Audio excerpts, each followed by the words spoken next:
Hello friends, welcome back to Lakshmi's Healthy Feast channel. இன்றைக்கி நம்ம சப்பாத்தி குருமா செய்கிறது எப்படின்னு பார்க்கலாம்.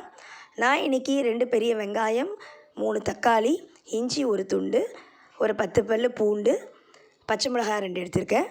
ஃபஸ்ட்டு எண்ணெய் விட்டு கடாயில் சோம்பு போட்டு தாளிச்சிடலாம். இப்போது நம்ம வெட்டி வச்ச வெங்காயம், பூண்டு, நம்ம சேனலை சப்ஸ்கிரைப் பண்ணாதவங்க மறக்காமல் சப்ஸ்கிரைப் பண்ணுங்கள், லைக் பண்ணுங்கள், ஷேர் பண்ணுங்கள். பூண்டு, பச்சை மிளகாய், இஞ்சி தட்டி போடணும். இதெல்லாம் நம்ம ஒன்றா சேர்த்து வதக்கிடலாம். வெங்காயம் பெருசாக நறுக்கிடா போகிறோம், ஏன்னா நம்ம அரைக்க தான் போகிறோம். இஞ்சியை தட்டி போடுங்க. வதக்கிட்டு ஒரு வதங்கின உடனே தக்காளியை நம்ம ஆட் பண்ணிக்கலாம். தக்காளியும் பெருசாக இருந்தால் பரவாயில்ல. இது முதல்ல நம்ம வதக்கி நல்லா ஆற வச்சிடணும். ஒரு தட்டில் போட்டு இது நம்ம ஆற வச்சுட்டு இப்போது பாருங்கள், ஒரு தட்டில் போட்டு நல்லா ஆற வச்சிடலாம். இப்போ இந்த குருமாவில் நம்ம என்ன காய்கறி வேணால் ஆட் பண்ணிக்கலாம். நான் இன்றைக்கி கேரட்டு, பீன்ஸு ஆட் பண்ண போகிறேன்.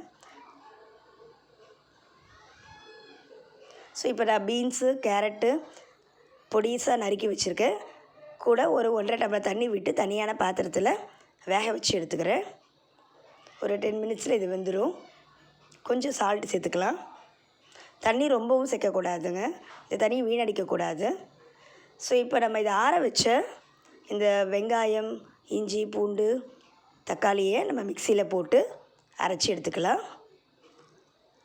இப்போது நான் மாவு பிசைஞ்சு வச்சுருக்கேன் சப்பாத்திக்கு. இது எப்படி பிசைகிறது நான் பூரி செய்கிறதுலேயே காமிச்சிருக்கேன், பார்த்துக்குங்க.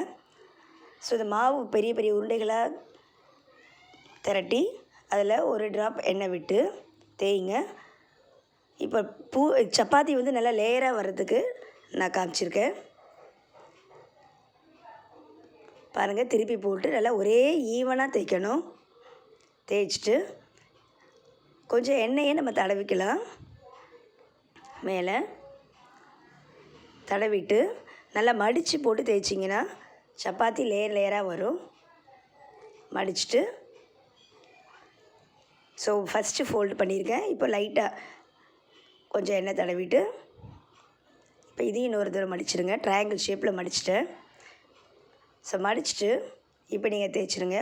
சமமாக தேய்க்கணும். நம்ம சப்பாத்தி தேய்க்கிறது தான் இருக்குது. அதுக்குள்ளே இப்போ நம்ம அரைச்சி வச்சதை தாளிச்சிடலாம். குருமாவை கடாயில் எண்ணெய் விட்டு கடுகு, சோம்பு, கருவேப்பிலை தாளிச்சிட்டு நம்ம அரைச்சி வச்ச விழுதை சேர்த்துடலாம்.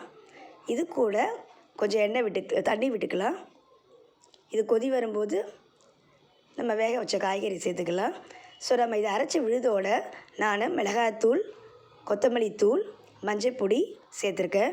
ஸோ காரத்துக்கு ஏற்ற மாதிரி சேர்த்துக்கோங்க. நான் 2 ஸ்பூன் சேர்த்துருக்கேன் மிளகாய் பொடி. மஞ்சள் பொடி 1/2 ஸ்பூன், தேவையான அளவு உப்பு சேர்த்துட்டு கொதிக்க விட்டுருங்க. கொதி வந்த உடனே வேக வச்ச காய்கறி அது தண்ணியோடு சேர்த்துருங்க. ஸோ தண்ணியில் தான் நம்மளுக்கு நல்ல நியூட்ரியன்ஸ் எல்லாம் இருக்குது, அதனால் அதை ஊற்றிடக்கூடாது. அதுக்காக தான் முதல்லையே நான் அளவாக தண்ணி ஊற்றி வேக வைக்க சொன்னேன். இப்போ குருமா அங்கே ரெடி ஆயிடுச்சு, கொதிச்சிட்ருக்கு. சப்பாத்தி தேய்ச்சதை போட்டு எடுத்துடலாம். நான் தண்டவாள கல் வச்சுருக்கேன். ஸோ நல்லா நின்று சூடு பரவும். இங்கே குருமா கொதிச்சிட்ருக்கு. சப்பாத்தியை இது மாதிரி ஒரு ஸ்பூன் எண்ணெய் விட்டு தேய்ச்சி போட்டு திருப்பி போட்டு வேக விடுங்க. அவ்வளோதான், சப்பாத்தி ரெடி ஆயிடுச்சு. சைட் டிஷ்ஷு குருமாவும் ரெடி ஆயிடுச்சு. சாப்பிட்டு பாருங்கள், சூப்பராக இருக்கும். பிள்ளைங்க நல்லா சாப்பிடுவாங்க. சப்பாத்தி குருமா ரெடி. நம்ம சேனலை மறக்காமல் சப்ஸ்கிரைப் பண்ணுங்கள், லைக் பண்ணுங்கள், ஷேர் பண்ணுங்கள். சப்பாத்தி பாருங்கள், லேயராக இருக்குது பாருங்கள். Thank you.